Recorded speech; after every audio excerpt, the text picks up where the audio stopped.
Je m'appelle Maryvonne Lefebvre, j'habite Libramont. Je suis mariée, j'ai 3 enfants et j'ai enseigné pendant 39 ans à l'Institut Cardaigne-Lorraine à Athudifert, professeur d'art plastique.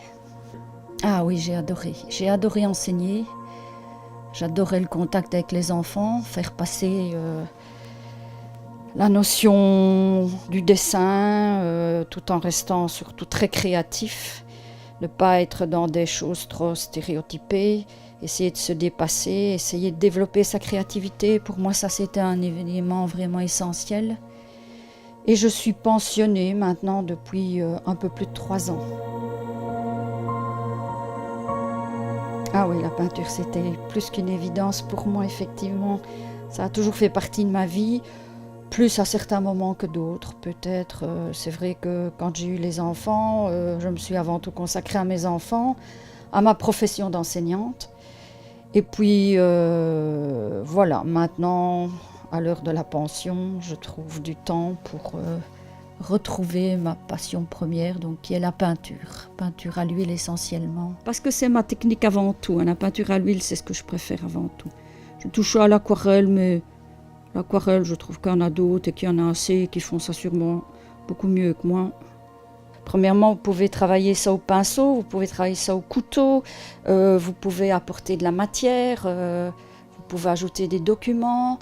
Et ce que j'aime avant tout, je vais dire, c'est le mélange de toile, changer de toile, de format, d'épaisseur, de matière, et ajouter des éléments, que ça vive, quoi, faire vivre ça d'une autre façon. Je trouve que la peinture à l'huile et la technique mixte permet justement de donner une vie et une dimension supplémentaire par rapport au dessin. Maintenant, je pars du principe que les bases du dessin, c'est très très important. Et puis progressivement aller vers de la composition. L'idéal, c'est de pouvoir composer et pouvoir développer sa créativité, quitter un peu le monde de la réalité pour aller dans un autre monde. Ça, c'est un des avantages de l'art, je trouve. Ça nous permet de sortir de la réalité. Parfois, je me compare un petit peu à Mary Poppins. J'ai l'impression de sortir de mon sac des tas de choses un peu fantastiques. Je vois celles qui viennent faire un peu de peinture le disent elles-mêmes, ça leur permet vraiment de couper.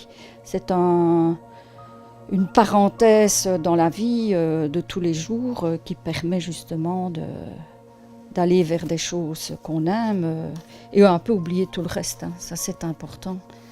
Mais si on me retirait mes pinceaux, on retire une partie de moi, je vais dire.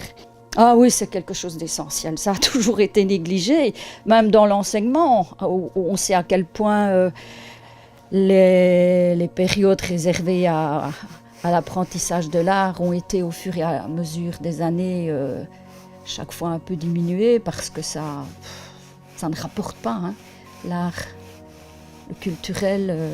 Mais pourtant, c'est quelque chose qui nourrit énormément, je trouve. Et si on n'a plus d'art, on s'appauvrit terriblement. Et je pense que c'est ce que nous vivons pour le moment dans cette période de confinement.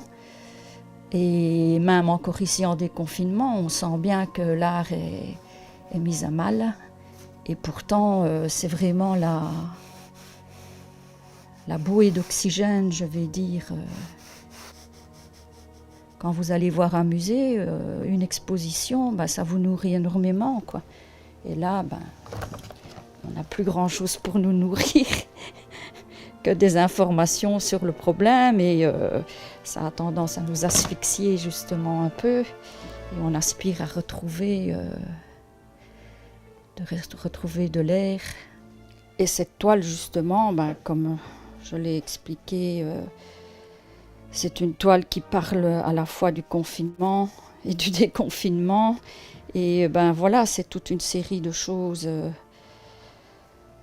qui sont là pour parler de ce moment qui n'est pas un moment facile pour personne. C'est aussi pour remercier toute une série de personnes qui sont là, qui travaillent pour nous, pendant que nous, justement, on est peut-être très protégés alors qu'eux ne le sont pas. Et c'est une façon de dire merci, mais c'est aussi une façon de mettre sur toile ses doutes, ses espoirs, ses peurs. Et c'est également, comme je l'ai expliqué, c'est toute une palette d'émotions qui sont gravées. Donc, c'est gravé dans le métal, c'est gravé dans le verre, ça peut être gravé dans le bois. Et voilà, j'aimerais y mettre aussi toute une série de petits éléments en métal, des petites rondelles pour évoquer cette notion de graver dans quelque chose de fort, dans quelque chose qui reste. Mais c'est aussi toute une série de doutes, d'incertitudes. C'est pour ça que je l'ai appelé graver une palette d'émotions. Et on aspire à retrouver de l'air, justement dans l'art. Et repartager surtout tout ça, c'est tellement important de partager